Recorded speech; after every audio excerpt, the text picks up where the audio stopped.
심리상담 사례. 지은이, 최고야, 송하론.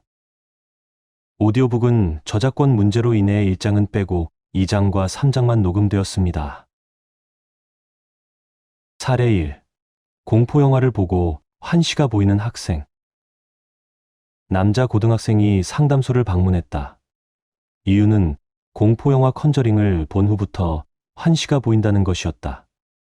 인형이 등 뒤에 있거나 어두운 곳에서 나를 지켜보고 있다고 했다. 학생은 소리에 민감한 반응을 보였고 말을 잘 표현하지 못했다. 성적은 중하위권이었는데 공부를 열심히 해도 성적이 오르지 않아 불안감과 죄책감에 시달렸다. 영화를 볼 때 어땠는지 묻자 학생은 인형이 실제로 나를 위협하는 공포를 느꼈다고 했다. 옴짝달싹 할 수 없었고 몸이 굳어 움직이지 못했다.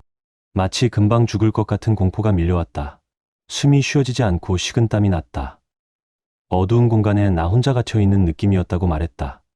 그 후로 학생은 불면증에 시달렸다.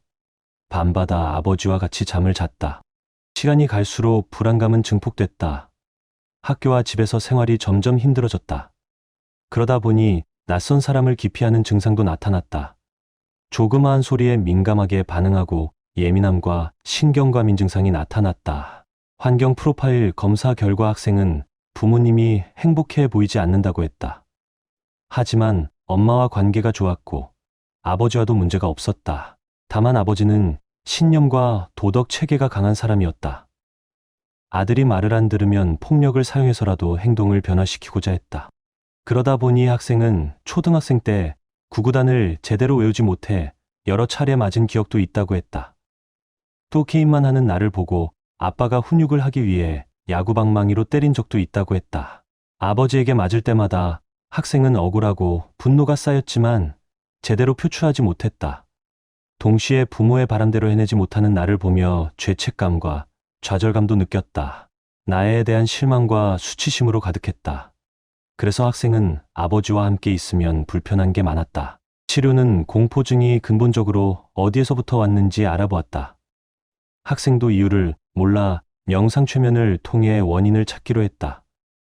본인은 모르지만 과거의 상처로 인해 심리 증상이 나타나는 경우가 덜어 있기 때문이다.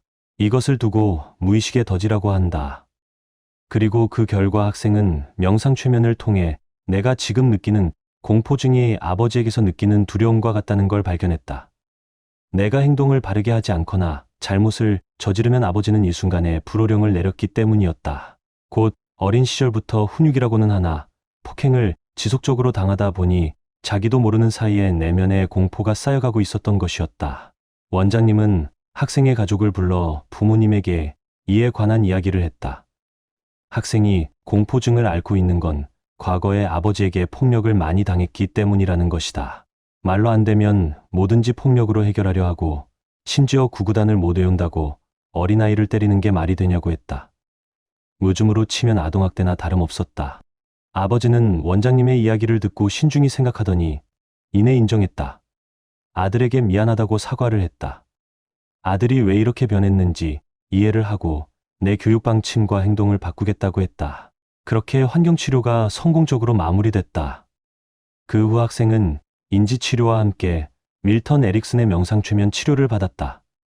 명상을 통해 떨어진 자신감과 자존감도 회복시켜 주었다. 그 결과 학생은 구애기의 환시를 보는 현상이 완전히 치료가 되었다. 동시에 시험도 잘 봐 전교 상위권에 오르기도 했다. 이처럼 심리 증상은 단순히 표면적인 일로 인해 갑자기 증상이 발현되는 경우는 거의 없다.